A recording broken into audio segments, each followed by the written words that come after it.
All right, welcome to NFL Outdated Cover 2 series. This episode is on the Seattle Seahawks, and I am joined by Mike from Seattle Sports Diaries. How's it going?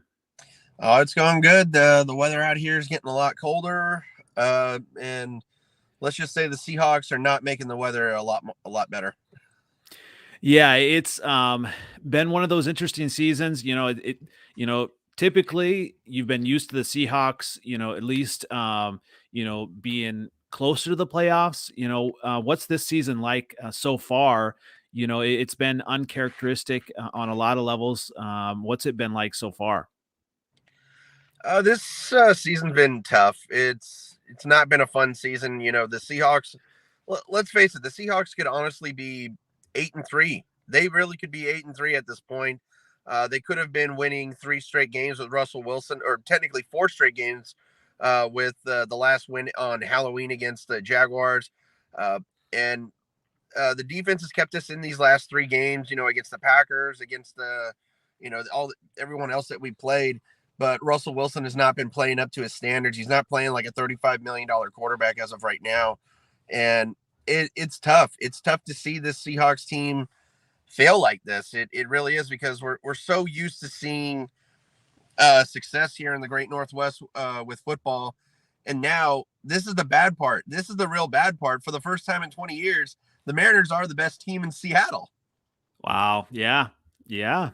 When you look at it, and it is good to see the Mariners doing better, but yeah, you want to see the Seahawks do well. And to have, the quarterback situation, it's been shored up for quite a while since Russell Wilson got there, but now there's some questions. Talk a little bit about, present situation with him, maybe the injury. It sounds like Pete Carroll said, he doesn't need rest, and then that's all he really wanted to talk about. What are the thoughts there on his what he's doing now with the injury, and then maybe his future next year and beyond? Good question. We've been saying this now for the last couple weeks on our podcast. Pete Carroll needs to go. Pete Carroll's time in Seattle is over. Talked with a couple people last night, and they're like, I don't think that's a good thing to say. I don't think that's true. But the thing about it is that we've been on before this podcast even got started, we've been on the Pete Carroll needs to go over the last 4 years. And Russell Wilson's future, everyone needs to stop with these rumors, stop with all this bull crap about saying, oh, Russell's going to go to New York, we're going to get a big trade package out of him. Here's the thing. The last big trade package the Seahawks made, it's hurt them. It's hurt them with the Jamal Adams trade. That was too much to give up for Jamal Adams. Because if you look at the draft right now, we would have had, I think the fourth or third pick in the draft. We don't have that anymore thanks to this Jamal Adams trade. So really, the future of this Seahawks team does not have Pete Carroll in it. Hopefully it does not have Pete Carroll in it, because I said over 6 years ago, when Super Bowl 49 ended, I said Pete Carroll needs to be fired. And I keep trying to explain this. People keep saying, oh, Pete Carroll didn't say to throw the ball.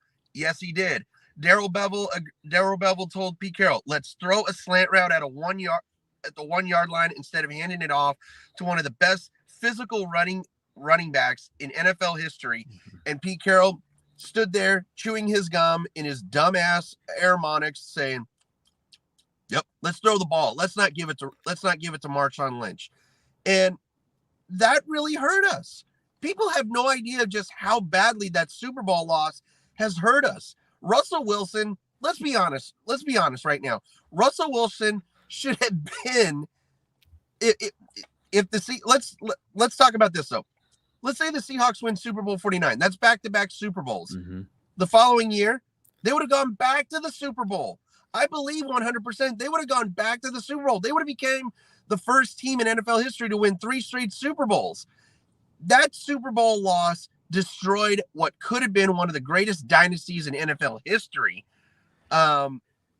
because players did not trust Pete Carroll. They did not believe that he wanted to win. They were starting to doubt him. So if people want to say this player's a cancer to this team, this player's a cancer to this team, you can say it all you want, but the real downfall of the Seahawks was Pete Carroll. And I don't see Pete Carroll coming back. Hopefully I don't see him back next year, because if he is, then I'll just probably tear out every strand of hair that I have, because it's gotten sickening to watch this football team, because we also said it on the podcast. Pete Carroll as a head coach has too much power. Mm-hmm. He has too much power. He is the one that calls the offensive plays. He's the one that says, oh, let's draft this guy. Let's draft that guy. Let's go trade for this guy. As a head coach, that's not how much power you need to have. And I put a lot of blame on Jody Allen.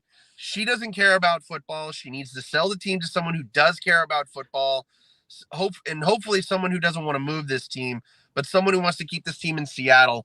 Because the thing about it is, when Russell Wilson got drafted, a winning culture truly began in Seattle. There was already a winning culture in Seattle with Matt Hasselbeck. They're the infamous 7-9 division champions. And was that the we're gonna get the ball and go down and score? No, that was not actually. That was I think 2000. That was 2003. Actually, I believe. That was that. Well, I really hate the fact that you brought that up, because it still is a real pain in the ass to even think about. But no, this Seahawks team over the last 20 years, I want to say, has been a real winning culture. I want to say in the past 20 years, we've been to the playoffs, I think 13, 14 times. Mm-hmm. We've had multiple NFC West Division titles, and people will say, oh, but Pete Carroll's become one of the winningest head coaches in the NFL. Great. But what do we have to show for it ever since Super Bowl 49? We've had a one and done playoff exit. That's something. Look, I'm happy when the Seahawks make the playoffs. I'm happy as hell. But last year, the Seahawks should have been to the Super Bowl. That was a team with a great MVP candidate in Russell Wilson and a defense who finally learned exactly what to do. They were clicking on all cylinders, and Pete Carroll just took the ball out of Russell Wilson's hands. So the future of this Seahawks team does not need Pete Carroll. It needs Russell Wilson. Well, yeah, I guess I don't need to ask you your true feelings about Pete Carroll, so I definitely get that pretty easily. So like with the so Pete Carroll, that was him on the Jamal Adams kind of deal and everything too. I mean, there's really no kind of like checks and balances on that, or So I don't think that Pete Carroll was all about the Jamal Adams trade. But I want to say that he was part of that Jamal Adams trade. The thing about it is, Jamal Adams was worth trading for. He's a player that the Seahawks need, and they're known for the defense, pretty much have been exactly. Right? And and the thing about it is that, look, do I think Jamal Adams was worth as much as we gave up? No, I don't believe that. I think the Seahawks overcompensated for this trade, and now it's really going to show that it's going to hurt them, because I believe the Seahawks now have 6 picks for this upcoming draft. I think they have multiple second-round picks. They have multiple fifth-round picks, but the key to this is don't trade any of them. You cannot be trading any of these picks, because you're going to need them to build a new team. And again, I think Jamal Adams is worth I'll say this. I don't think Jamal Adams is quite worth the money we're paying him, and I don't think it was worth how much we gave up for him, but I am glad that we did trade for him, if that makes any sense. I'm glad that we got him on the team, but he is showing that he is one of the best safeties in the league. But I think that the Seahawks are using him just a little bit wrong. I think he needs to be more of a linebacker than a safety, because Jamal Adams is not great when it comes to coverage, whether it's zone or man coverage. He's good when it comes to pressuring the quarterback. He's good when it comes to getting open field tackles. But this past week, he had a chance to make a tackle on a touchdown run, And all I saw was him just going, okay, go ahead and walk in. And that's not cool. Mm-mm. That is not cool at all. When you're getting paid as much as Jamal Adams is, it doesn't matter if you know that he's probably going to score. Try to make the tackle at least. Absolutely. Well, let's kind of get into that a little bit too, a little bit more of the defense. Obviously, Seattle has been known for their defense, the Legion of Boom, all of that. And, now I don't know if maybe that's kind of Pete Carroll's kind of wanted to go back to that, with Jamal Adams and, Bobby Wagner. Talk about some of those players, other than Jamal Adams that you're seeing good things out of, and then maybe you need to see more out of some others. Yeah, we definitely need to see more out of some other players. Carlos Dunlap was brought back on a 1-year deal. He has been non-existent this year. Kerry Hyder Jr. has been. They gave him a good deal. He's been non-existent. Really, a lot of the defensive line players, they haven't been really existent, except when it comes to just making tackles. Not getting pressure to the quarterback has been a big issue for the Seahawks this year. Because honestly, when you watch a Seahawk game and you watch the quarterback back there in his ability to just stand there and look and find the open guy, these quarterbacks could write a book with how long the Seahawks give them because they're not getting pressure on the quarterback. Quandre Diggs, here's the thing, pay that man. Quandre Diggs, Jamal Adams says he's one of the best in the league. I think Quandre Diggs is one of the best young safeties in this league. He's great when it comes to coverage. He is fantastic when it comes to coverage. He almost reminds me of Earl Thomas, but I don't want to put a comparison on Earl Thomas because Earl Thomas has got a bad name, especially after flipping off the coaching staff and everything. So not going to make those comparisons, but he does have that Earl Thomas likeness. He's got he's physical. He is not afraid to make tackles. He gets picks. And again, he's from Texas. He came from the University of Texas. So again, another Earl Thomas type of comparison. Bobby Wagner, on the other hand, here's the thing. He only needs to average 6 tackles a game for the rest of the year to break Ray Lewis's all-time single-season tackle record. Bobby Wagner is one of the and will possibly go down as one of the most highly underrated linebackers in NFL history because he does not get the credit he deserves. Bobby Wagner is underrated, but Bobby Wagner is one of the greatest linebackers in NFL history. And if people are going to say, "Oh, that's just your biasness," no, it's not. Go look at Bobby Wagner's resume. That man's resume speaks for itself. Bobby Wagner is one of the greatest linebackers that has ever played the game of football. He will go down as one of the greatest Seahawks in NFL history. And Bobby Wagner is a first ballot Hall of Famer. No doubt about it. If he's not in the Hall of Fame on his first year, then there's something wrong with that. As for Jamal Adams, like I said, the Seahawks, they're starting to play him a lot better, but I don't think that they should be putting him in coverages because I don't think he's good when it comes to coverage. I think he would do better to be a linebacker.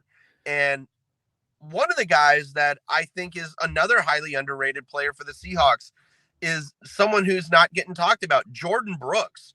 Jordan Brooks just reached 100 tackles this year. Wow. I mean, I want to make the comparison to Bobby Wagner. He learned everything he knew about this position from Bobby Wagner, and Jordan Brooks, he's been a draft steal. I mean, the Seahawks just keep getting steals out of the draft in players like that. And Jordan Brooks, he's due for a good payday here soon. So I don't know if the Seahawks are going to be able to afford him with how many players they're paying already now, but I really hope that the Seahawks can find a way to keep Jordan Brooks in Seattle for a long time, like they've been able to keep Bobby Wagner. Absolutely. Well, you talk about these players that been drafted and stuff like that, and maybe it's a little sacrilegious, but does some of the credit go to Pete Carroll for finding them in the draft? Because that's the really the tough thing is finding some of these players, and it's not easy to find that talent. No, it really is not hard to find that talent, or not easy to find that talent. So there does need to be some credit to Pete Carroll, but you look at some other teams, they've actually managed to get steals in the draft as well. So I mean, it's not just all Pete Carroll. It's you have to know what player to look out for, and you have to know which one is the secret weapon you have to pull the trigger, because let's face it, DK Metcalf should have been a first rounder, no doubt about it. And I'm willing to bet you every team in the NFL who passed on this guy is kicking themselves in the asses because they missed out on a star. Mm-hmm. And you bring up the wide receiver core. Tyler Lockett, another underrated player in the NFL. I mean, he does not need to put up big numbers to show you exactly of just how good he is. He's wiry. He is quick. Even with the fact that he broke his leg a couple of years ago, his speed has not been affected. But I will say this about DK Metcalf. There has been some drama this past year. His on the field antics need to quit. He needs to grow up. And again, DK's young, but he does need to learn what's wrong, what's not. And Freddie Swain is another kind of like underrated type of wide receiver. The Seahawks don't use him as much, but he definitely was kind of a sneaky little pick by Pete Carroll. Coming out of Florida, Freddie Swain has been a really good third wide receiver. But this is something that I want to criticize Russell Wilson on. Is Russell Wilson, he was really quick to speak out saying, oh, I want to go get Antonio Brown. I want to go get Odell Beckham Jr. Great. You want some of the best wide receivers playing for you. But last year you called out your offensive line. And what does Pete Carroll not draft? What players did Pete Carroll not draft? They don't draft offensive line. They want to keep these guys that they have had for years, train them in positions that they're not trained as. And that's the big reason why Russell Wilson's been sacked so many times. The Seahawks, they have one of the best quarterbacks in the league, yet they don't give him an offensive line to protect him. Mm-hmm. Yeah, that's been, I mean, what do they say? They're 28th in their grade for the offensive line. It's hasn't been good. It has not been good from what I see as well. Going back to DK Metcalf, he seemed to disappear a little bit in the last game. I mean, is he just kind of like, if the play is kind of not for him, is he just kind of check out? Or, I mean, because you have Tyler Lockett. He could probably be a number one on some other teams, but the two of them together are great. Obviously if DK Metcalf is fully engaged. Well, here's the problem. Last week, Russell Wilson, I don't know why, I don't know what was going on, but he was not playing like a $35 million quarterback. Like I said, he was overthrowing easy completions. He was missing wide open guys.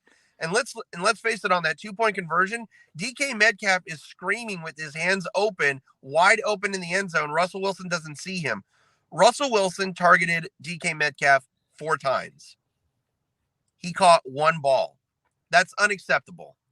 And the thing about it is that it's not all on DK. DK's getting open, but Russell Wilson's not seeing him. And, that's the problem that I have with Russell Wilson right now is this injury still affecting him?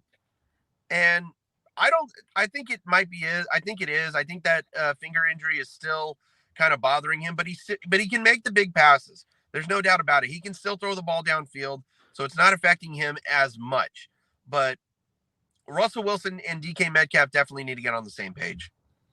Do you think, like, if they lose another game or two here, that they might think about kind of sitting Russell Wilson? Or so here's the thing, with how stupid Pete Carroll is, no, I don't think that they will. But I was very shocked, and I do see a lot of people on Twitter. Seahawks Twitter is perhaps one of the most toxic fan base Twitter you will ever see for football.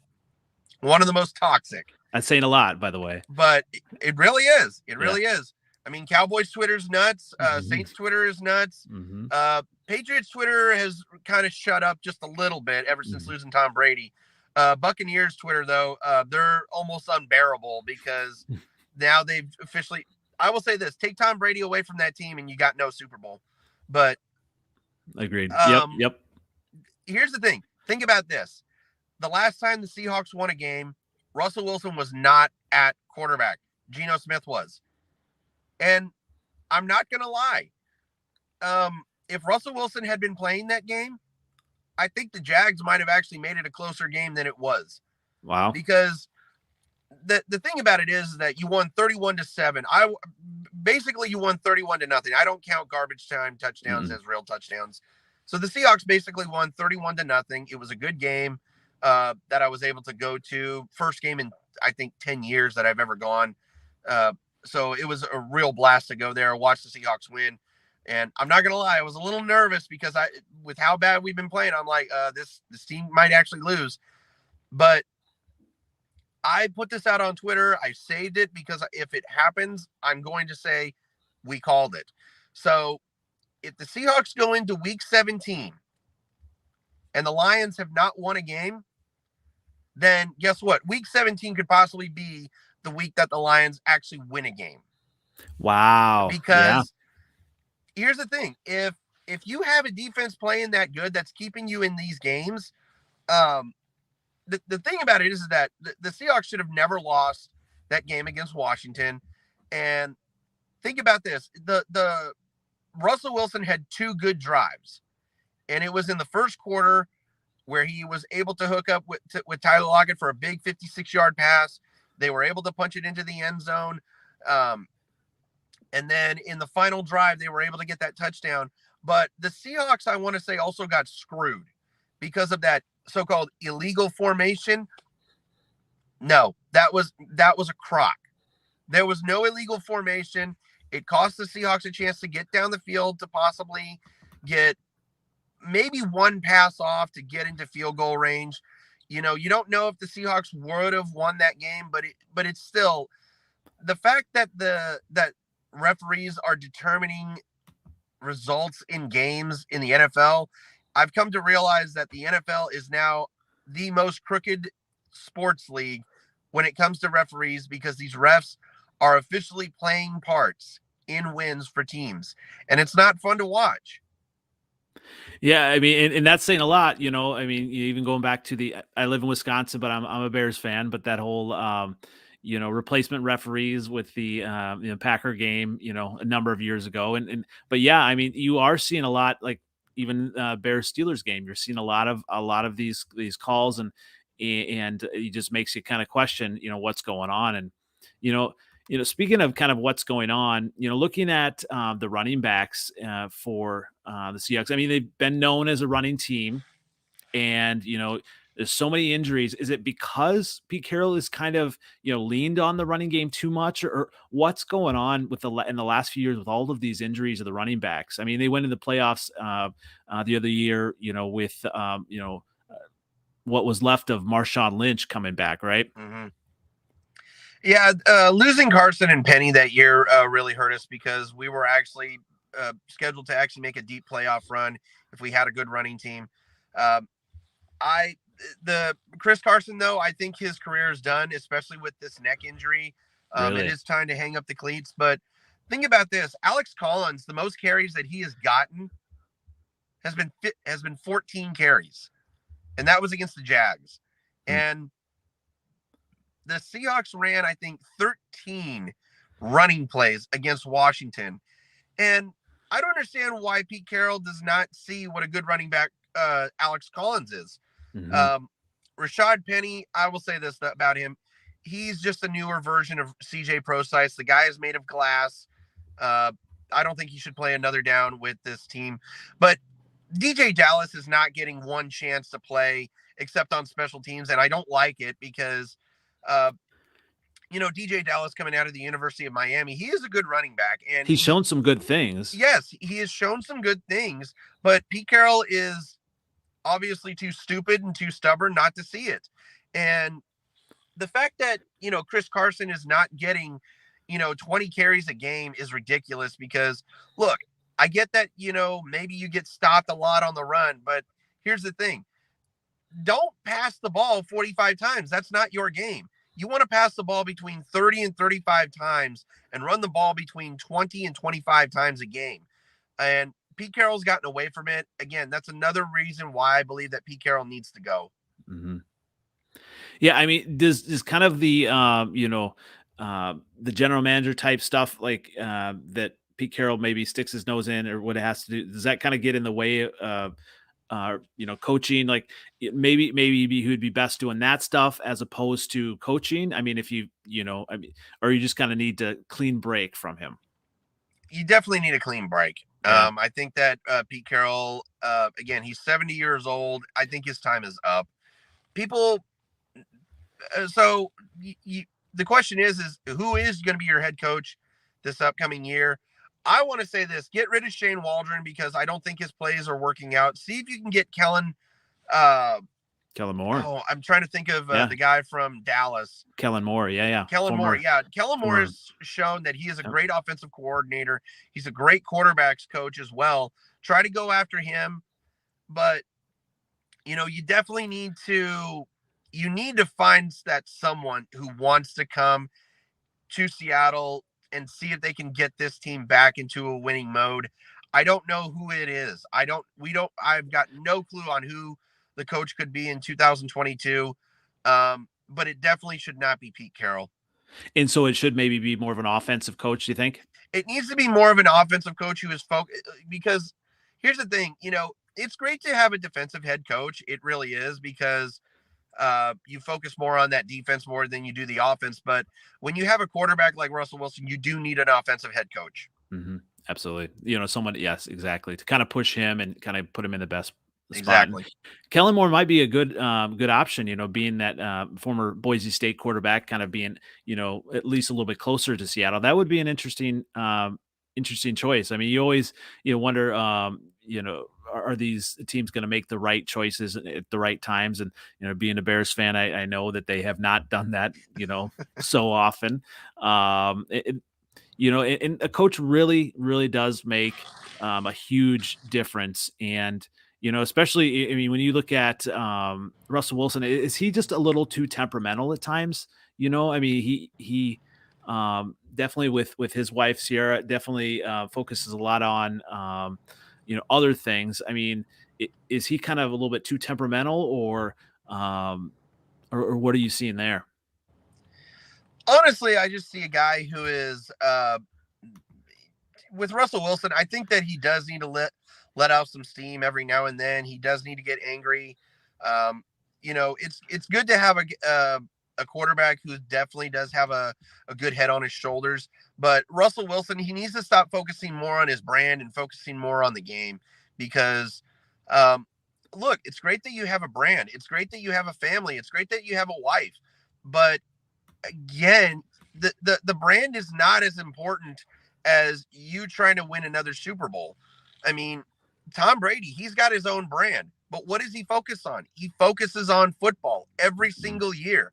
And I wish more quarterbacks were like Tom Brady, because when Tom Brady was in New England, he took pay cuts to keep necessary players on that team, to that way he could pay his offensive line, that way he could pay his defensive guys could get a pay raise. That way, the certain offensive guys could get a pay raise. He took a pay cut in the nest for all necessary reasons, and look what it's gotten him. It's gotten him to uh, over 11 Super Bowls, I think now, and he's got now 8 rings.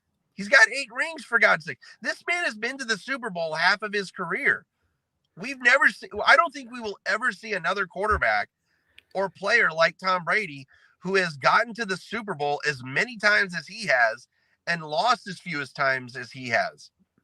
Yeah, absolutely. You're not going to see it, but you definitely want to see, quarterback that's going to be about winning and, consistency, because that is such an important position. And, in the past, another important position in Seattle has also been the tight end. I mean, you had Jimmy Graham, uh, talk about, trying to find a good fit there in that offense, Everett and Disley. I mean, are those guys the answers, those players the answers, or where do you Yeah, find? Yeah.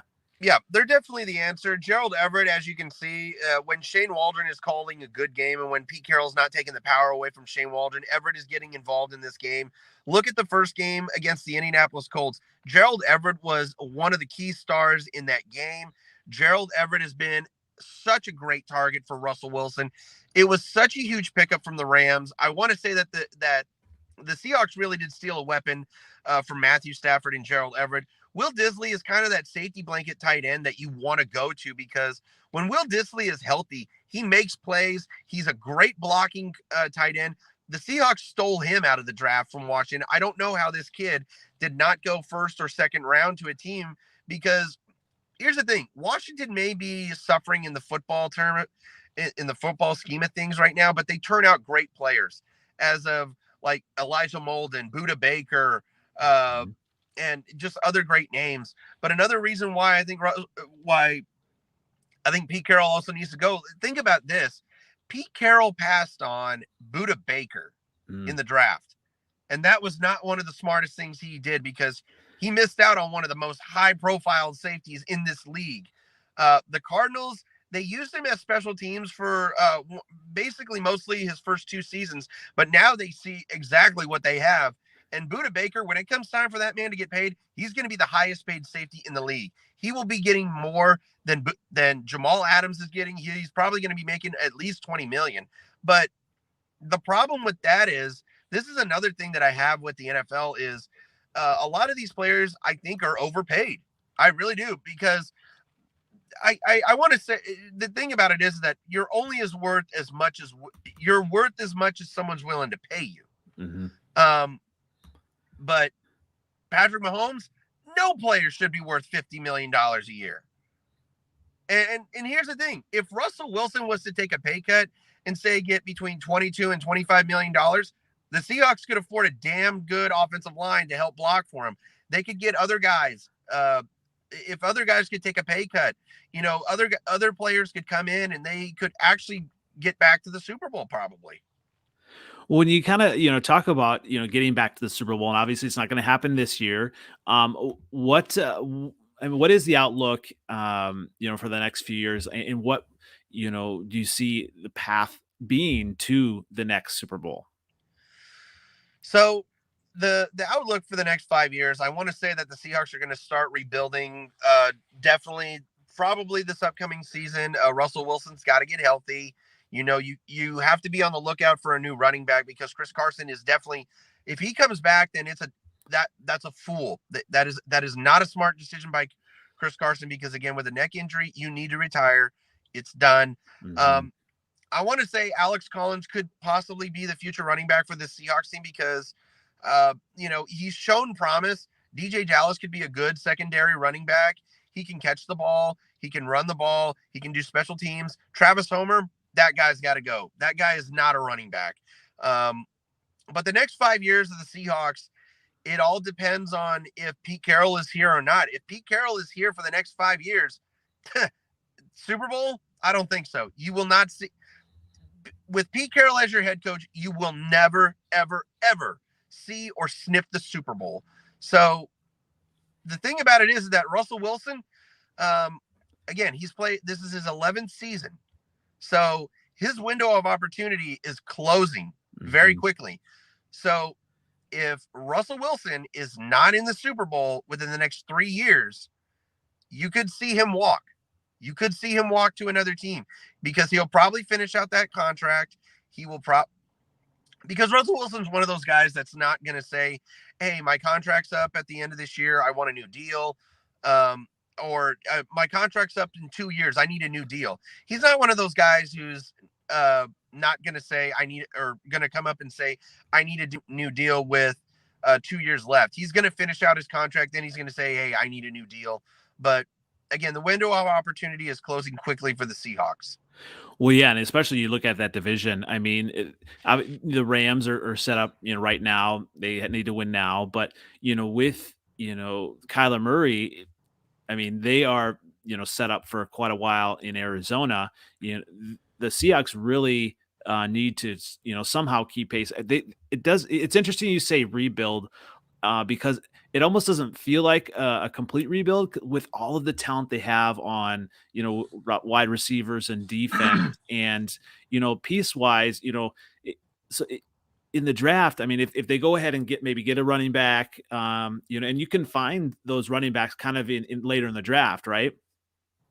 Oh, 100%. If Yeah. you're going to draft a running back, draft within the 6th or 7th round, because people are always doubting 6th and 7th rounders. Oh, But here's the thing: one of the greatest players who has ever played this game of football was a 7th round pick out of Michigan, and look at what has got. Look at what has happened. mhm. So for rounds 2, 3, and 4, the Seahawks need to focus on uh, getting a few offensive linemen who you can train up to keep Russell Wilson safe. I want to say, the following draft, definitely look for a cornerback, because you need another cornerback. Trey Brown, that was a huge loss for the Seahawks, because Trey Brown, I want to say, is now one of the bright young stars that is going to be coming into this league here soon. And excuse me. And yeah, you definitely need that second cornerback, because Sidney Jones is not that cornerback. The Seahawks have had issues at that position for years. You definitely need to make some upgrade with the defensive line, because there are some guys that are not going to be here next year, and you need guys who can get to the quarterback. If you can get those late bloomers in the late rounds, do it.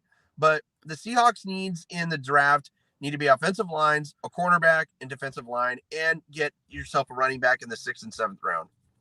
Absolutely. Or Well, excuse me, sixth or 7th round. Excuse me. absolutely. Absolutely. Well, one last question. Just want to kind of ask you. You had a chance to experience, the game, and just talk about the importance of the 12th man, that home field advantage. Well, I'll say it right now: the 12th man is no longer a home field advantage, especially after this year. And the bad part is that with when your team is losing, you're not going to get a full stadium. When I was there, I want to say it was filled up maybe 65, 75%. So there were definitely seats empty at that stadium. So the home field advantage is not there anymore. Last year it even wasn't there still, no matter what. But it's just, you can pump as much artificial noise as you wanted to, where no fans are there.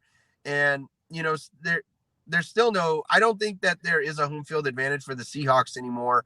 But when the Seahawks have a full stadium and the 12s are loud, then you definitely do have an advantage right there. But other than that, this year is not a home field advantage. But being there, enjoying a game is fun. I will say this though: people who are crowding, this is one of the things that kind of ruin the experience for you, is when like when DK Metcalf came up to the near the stands, and people were wanting him to sign autographs. I was getting pushed up against the railing, and Oh, my knee was just hurting really badly, and I had to push someone out of the way, and I even had to elbow somebody. And then the guy who I elbowed said, "Can you please hand DK Metcalf my jersey so he can sign?" And I look back at him and I'm like, no, you're pushing me against the railing. I'm not going to let you have it. I don't care if I'm being a jerk or not. right. People like that need to chill out with the autographs. Again, people need to understand something. These are just players. They're just like you and Mhm, me. They play mhm. a game. Yeah, it's great to get their autographs, but don't go crazy like you do. Absolutely. Well, I definitely appreciate you coming on. And once again, it's been NFL Updated Cover 2 series on the Seattle Seahawks. And everyone can find you then where again? You can follow us on Twitter at C Sport Diaries. C Sports Diaries. We're also on YouTube, Seattle Sports Diaries. Go ahead and subscribe to us. Once we reach 500 subscribers, we're going to be giving away a authentic Seattle Kraken jersey in the color of their choice to one of our subscribers. And as of right now, we're already over 1,000 followers on Twitter. We're looking to get more. We're trying to get a bigger following. But other than that, look for us on Google Podcasts, Spotify, and on Apple Podcasts. And if you listen also on Anchor, we're also on there as well. Awesome. Well, thanks again, Mike. I definitely will be following that, and appreciate your time. Thanks so much.